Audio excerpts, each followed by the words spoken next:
Volume 2, Number 3, Deadside Part 3, released in May 1997. Number 3 opens with Zero falling into a void before being greeted by Jaunty, who tells Zero that he is dead and is officially in Deadside. Finally, Zero sees the gates that have appeared in his daydreams when he stares at the teddy bear. These are the Marrow Gates, familiar to any of you who played either of the original two Shadow Man games.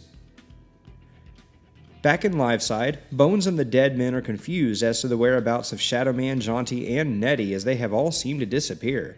Keep in mind, the previous Shadow Man were unable to walk between the worlds the same way Zero and Jaunty can. Nettie narrowly escapes, but more on that in a moment.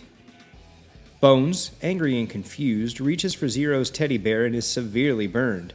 This leads him to discover that the teddy bear is a Deadside link-up, a tool that Zero can use as a means to travel between Liveside and Deadside. Nettie has placed some sort of protective magic on it, which is why Bones was so badly burned when he grabbed it. He also explains why Zero was able to disappear, but Jack Boniface wasn't. No one else embraced the shadow the way Zero did, which, in fairness, was previously explained by Nettie. Jaunty and Nettie have another brief argument as to the ethics of Nettie's recruitment of Zero before Jaunty goes on to explain everything about Deadside to Zero. Beyond the gates are the Thousands, describing an endless group of wandering souls. They're just there. No awareness, and everyone who ever died is here. After this discussion, Zero is made aware that he isn't forever dead, but will never again be truly alive.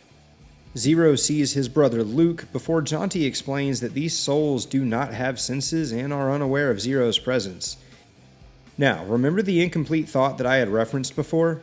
We actually see this scene that has been playing out in Zero's head. The scene where his little brother Luke names his teddy bear after Zero, who now remembers that his name is Michael. We see a heartbreaking scene in which Michael's entire family is killed in a car accident. This is where the teddy bear comes from. Mike tried to grab his brother in the accident and grabbed the bear instead. This is one seriously grim story.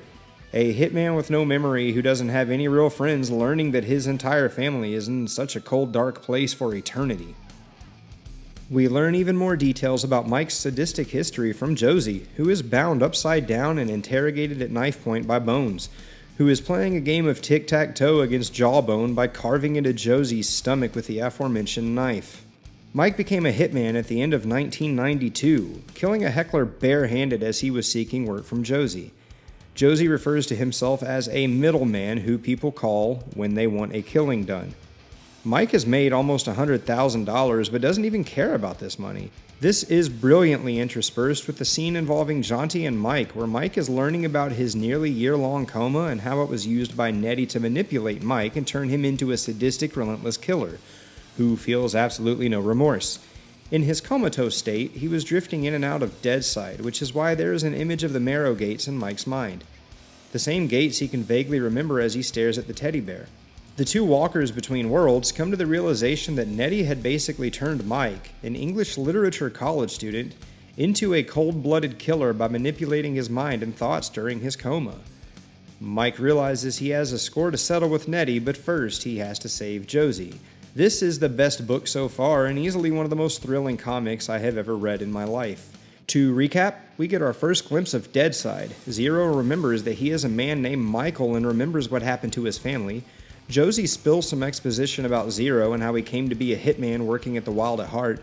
Jaunty tells Michael about his coma and explains why Nettie had chosen him to be the new Shadow Man, and both realize that Nettie had somehow manipulated Mike into waking up as a cold-blooded hitman despite being a regular college student before the coma. What does all of this mean? Find out next time as we look at Deadside Part 4. Thank you for watching.